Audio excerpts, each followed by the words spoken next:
Thank you very much for staying on Business Live tonight, and welcome to the details. The minimum capital requirement for banks has now increased to 400 million Ghana cedis from the current 120 million cedis. This is what Joy Business has picked up from persons close to the recapitalization process. The following Business Desk report has more. This will represent an increase of 233% over the old capital level and will be the biggest capital increase witnessed in the banking landscape. Sources say commercial banks will be given up to December 2018 to meet the new capital level. The decision was taken after what has been described as an extensive engagement with players in the industry and also current development in the economy. This should mean that any bank that has not met these new capital levels by December 2018 could lose its license to operate in the country. Finance Minister Ken Ofori-Atta had earlier in an interview told Joy Business that the commercial banks will be given up to 1 year to recapitalize, describing the capital raising as substantial compared to what happened in Nigeria. In dollar terms, the proposed increase could be about $100 million. Some managing directors of the commercial banks have earlier indicated that the planned increase needs to be staggered so that they can indeed meet the new capital levels being proposed by the Bank of Ghana. Others have also argued that the capital review would affect most of the local banks, a development that could result in most of them going down. Joy Business is also learning that the troubled banks that have not met the current capital level of $120 million have up to September 20 to improve their position. George Biafe in that Business Desk report. Meanwhile, ahead of the announcement of the new capital requirement by the central bank next week, the president of the Chartered Institute of Bankers, Reverend Patricia Sapo, tells Joy Business the Bank of Ghana should not only look at the one-size-fits-all approach. I believe that capitalization is very, very key. You know, it will help us to handle very good transactions, big tickets. It will strengthen, the capital base of banks. But I'm saying that it should not be a one-size-fits-all. There are very big banks and there are smaller banks, especially the indigenous banks. Would they have the capital? Would they have the capacity? Would they have those amounts, to meet the capital requirements? So, in my opinion, even though it is good, it should be tiered, for tier 1 banks and then also the smaller banks. That for banks that are willing to handle small transactions, they should also have their capital. And then the very big ones that want to handle very big transactions should also have their capital. I mean, if I'm running a business and I want to run a very small business, you can't ask me to be like Game, or you can't ask me to be like ShopRite.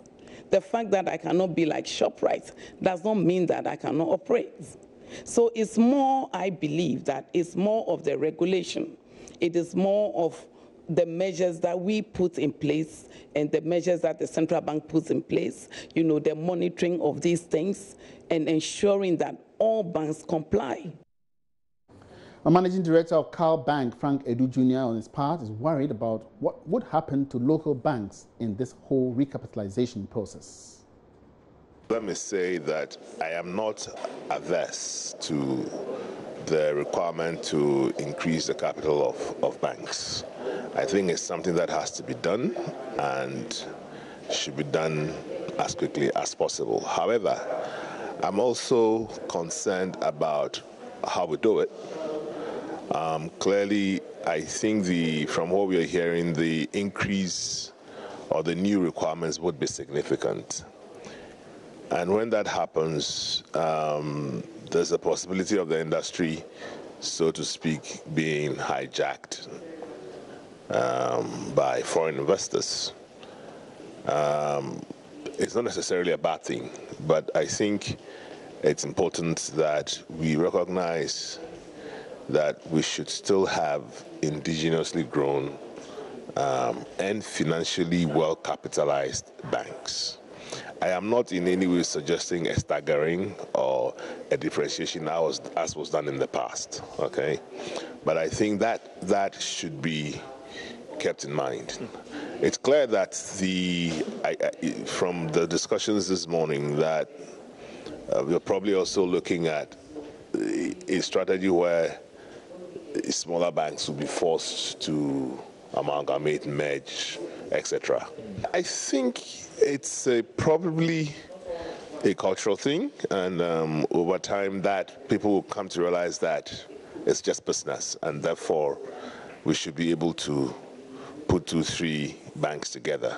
You know, there is a certain psychological resistance and barrier to that notion, but over time the business of doing business of banking and the financial requirements of doing the business of banking within the framework of the new capital requirements, Basel II, Basel III, risk-adjusted capital, risk mitigation factors, etc. The new IFRS 9 proposals for calculating NPLs, etc., would force banks to look at the issue and decide that, yes, we want to join together to do the business.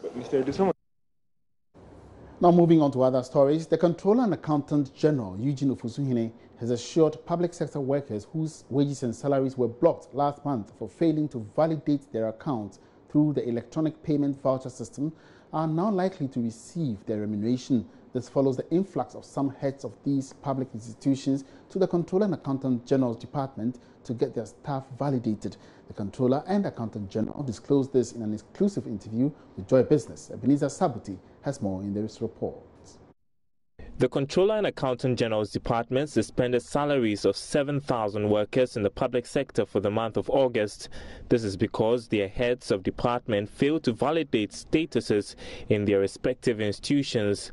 The suspension has affected all public sector workers on the mechanized payroll whose salaries have not been validated through the electronic payment voucher system in August 2017.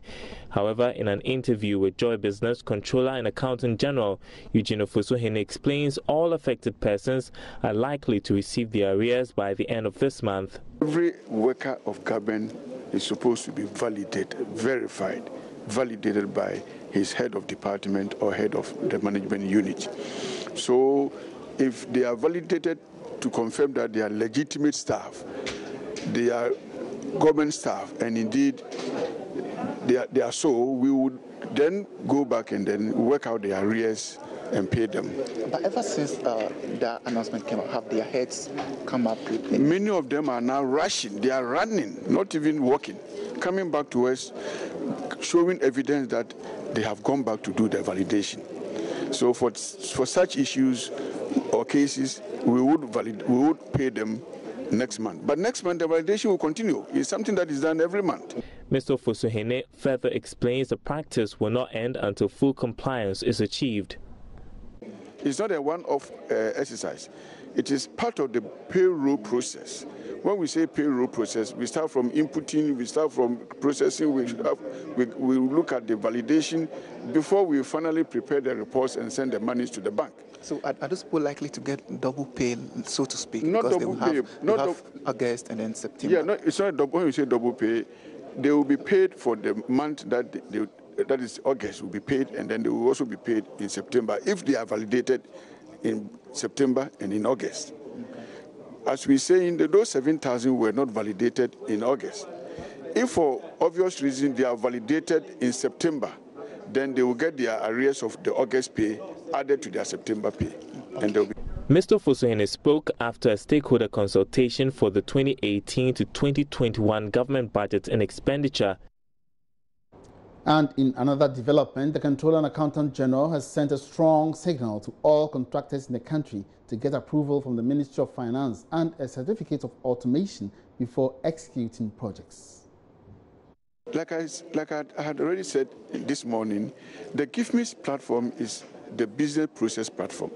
It's not only for payroll, it's for every expenditure process, which includes payment of contractors. So for contractors who are paid, before they are paid, Ghana Road Fund will have to process whatever they are supposed to be paid through the GIFMIS, so that the GIFMIS will capture the expenditure. It will also capture the legitimacy of these contractors also on the system, so that we know we are paying the right contractors.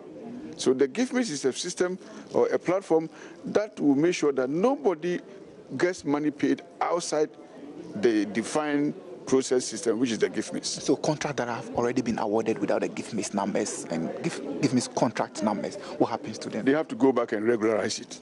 Okay. Yes. When they don't do that, they are not going to get their pay. They won't get their money paid because GIFMIS will not identify them. GIFMIS will not define them.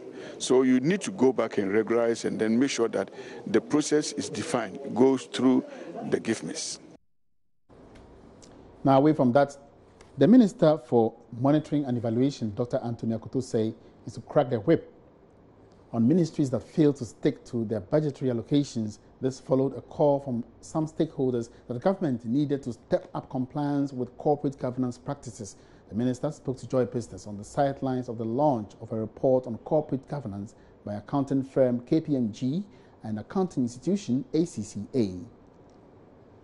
The report showed that Ghana ranked 12th out of 15 countries assessed for good corporate governance systems. The low rank was largely attributed to a lack of enforceability of the law when it comes to corporate governance. Taking a cue from the report, the Minister for Monitoring and Evaluation committed to ensuring that compliance began with government institutions. We will continue to use our officers to try and help myself and my colleagues do what is right and impart that onto the other public sector institutions, because it has a relationship with growth.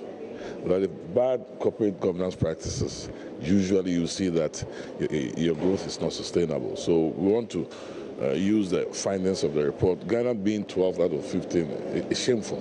Okay, you mentioned an interesting thing about officials and budget, the budget overspending. Yes, can you expatiate further on how you're going to enforce this? The law says that any chief spending officer or any person who exceeds what is budgeted for is liable to sanctions. It's as simple as that. So if you tell me that my ministry I overspent, I have to be charged, or the chief spending officer or whoever made it happen ought to be liable for sanctions as the law says. So moving forward, how are you going to handle this? Oh, that's what I'm saying. Very soon you hear cases about that. On his part, partner and advisor for KPMG, Andy Akoto, said there was also a need for some laws to be reviewed and properly enforced. We've seen the kind of challenges that are playing out in terms of the management and governance of our state institutions. We see the kind of challenges that are also playing out in the private sector, recently in the banking industry and the shake-up and so on. So clearly, we don't have a choice. We can't afford to be complacent. We really need to raise the bar, step up to the plate, and make sure that we work in a concerted manner to not only enhance those codes that were issued so many years ago. And by this, I make reference to, for example, the SEC guidelines on corporate governance issued in as far back as 2002, yet to be really revised and improved. I talk about our Companies Act, which has been in our status since 1963, when most of us were not even born. So it's about time we really step up to the plate if we want our economy to be competitive, if we want to nurture companies that are ambitious, and anxious to play on the international stage. Then clearly we need to do a lot more within this area. It is expected that the application of good corporate governance will enhance foreign investment into the country. I would make reference to the volume of investment that Africa in general as a continent was able to attract in the year of 2015. And this was quoted in the World Investment Report of 2016. And it shows that of all the international investment funds available, only 3.1% came to Africa. And that's not impressive. If you want to up the volume of investment you attract, then you need to put in place structures that will make investors comfortable. That way, you would be able to attract much more investments. The report was under the theme Balancing Rules and Flexibility for Growth. The Association of Ghana Industries, AGI, has expressed its preparedness to leverage government's industrialization program, One District, One Factory, to produce for the African market. According to the association, it has identified some export-oriented businesses throughout the country, which will be developed soon. James Asare-J is president of the association. What we are saying is that the country can only develop when industrialization, becomes the hallmark. And here we are targeting all the districts. Now, this $2 billion facility is to ensure that we can put up the factories, put in the equipment, the machinery, and then be able to operationalize, such factories. Okay. And so how is this disbursement going to go? Well, we have criteria, and then we have the Ministry of Trade and Industry, being part. We have the National Secretariat of One District, One Factory. Then the AGI Secretariat, receiving applications of good business plans. So we want bankable projects, we want projects that will transform the economy. We are looking at export-oriented projects. What the country needs at this point in time is to become export-oriented, to have that capacity, to produce not only for the sub-region, but then we are also looking at the whole continent and globally. If you may have noticed or heard, by the close of the year, now the entire African continent is going to be one market, you see, and under the Free Continental Agreement. Now, this offers a very good opportunity for Ghana to export. Even though we have over 350 million people in the sub-region, but we can have over 1 billion on the continent. And these are the opportunities we want to take, as a country. And that is why AGI is leading the government's industrialization agenda. Already we have identified over 400 factories in the various districts, the 216 districts in the country. Now, you see, some of these factories, some are operating, but then in a very minimal capacities. We think that they can be recapitalized, and then we can expand the capacities of these industries, taking advantage of economies of scale. So that we can then scale up and bring in more foreign exchange to show our city. And these are the goals, the driving blocks, of the One District, One Factory that AGI is championing. Newly appointed Commissioner of the National Insurance Commission, NIC, Justice Yaufori, has opened up to Joy Business on the priorities he will consider to increase penetration of insurance levels in the sector. Charles Saite has been speaking with him and has joined and has this report. All right, Emmanuel, so we're currently here with the newly appointed Director of the National Insurance Commission, Mr. Yaufori, to help us understand his own, decisions and specific reforms that he might be taking on as he takes this very job as the Director of the NIC, and several matters arising in that very regard. Thank you very much, sir, for being here on Marketplace. So first of all, you're coming on board with various, policies and reforms, top of which is the increase of the capital for insurers in excess of 30 million cedis. Why that? The idea is to encourage our local insurance companies to build capacity. The higher the minimum requirement, the better it is for you to actually increase your capacity. So basically that it's good for the industry. Now, you have been stating the fact that you're also wishing for life insurance to be made compulsory. Don't you think that this as well could shorten the lifespan of the insurance penetration in the country? No, not life insurance being compulsory. We're talking of credit life. Basically, if you go for credit from the bank or something, we think that it should be compulsory for the borrower to have some life insurance policy, so that should the unforeseen happen, someone loses his life, the lending company would actually have some way of being reimbursed for the loss. All right, let's also talk about the local content policy and your moves to, rope in some insurance in that very sector. Help us understand this. Well, to apply for insurance, you need 15 million cedis right now. That makes it easy for anybody to actually get in. But the question is the person able to absorb much capacity? The Ghanaian economy is growing, so it means that the insurance companies should also increase their capacity to match the growth of the economy. So that is what we are going to look at in the coming years. You're coming on board in the wake of various concerns faced the insurance industry. That's of the low penetration is also much of a worry to many insurers. What do you think could be the state of insurance in Ghana today? Yeah, penetration rate is less than 2%, which is very bad for a country like Ghana, which has a very strong growing economy. We believe that we should be seeing penetration rate in the double digits probably within the next 3 to 4 years. And we can do this by instilling or bringing about some confidence in insurance. People think insurance people are fast to collect premiums, but slow to pay claims. And this is what we want to work on. We want to work on a speedy, expeditious claims investigation, negotiation, and settlement process. Once people have confidence in the claims process, they're going to have confidence to buy premium policies, and that would also increase penetration rate.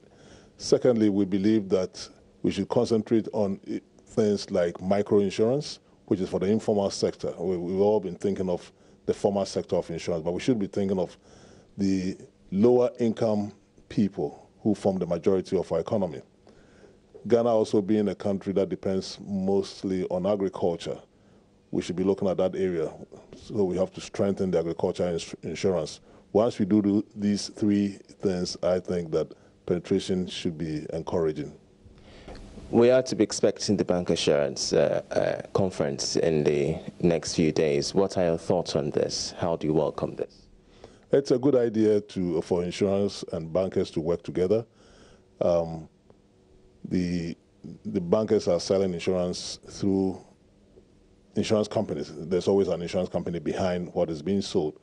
But there are some few challenges that we have to look at, especially. It's still on Business Live. We're taking a breather here. We'll be back with the interview of the day.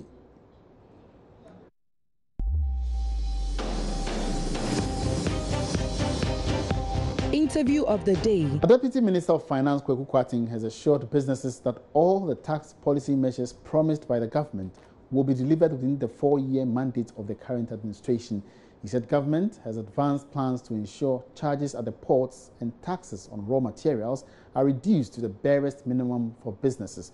He spoke with Joy Business at the sidelines of the Stakeholders Consultation Workshop on government budgets and expenditure for 2018 and 2021.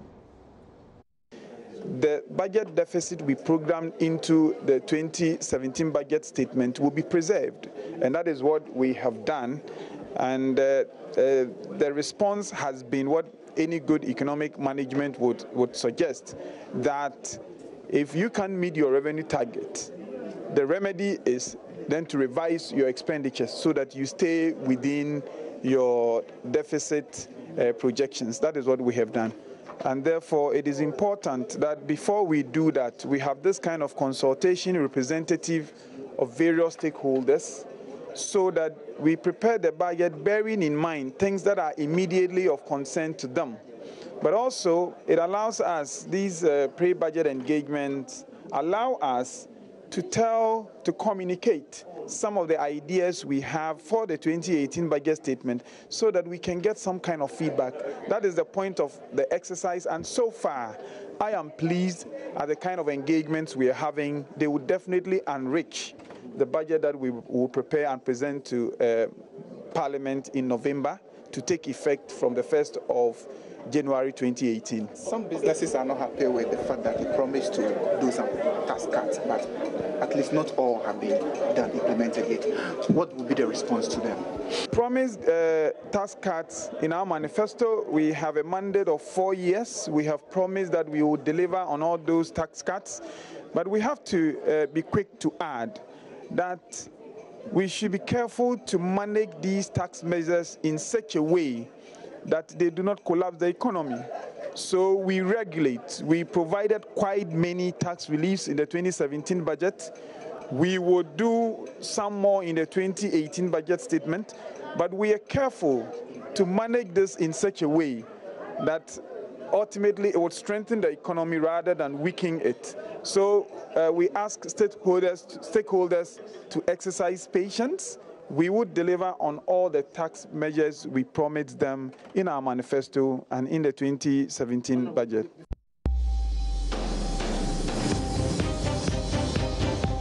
Interview of the day. Thank you very much for being my guest on Business Live tonight. This is where we draw the curtain down on this evening's program and, of course, for the week. You come your way again next Monday with more business stories. My name is Emmanuel Abwaji. Have a great weekend.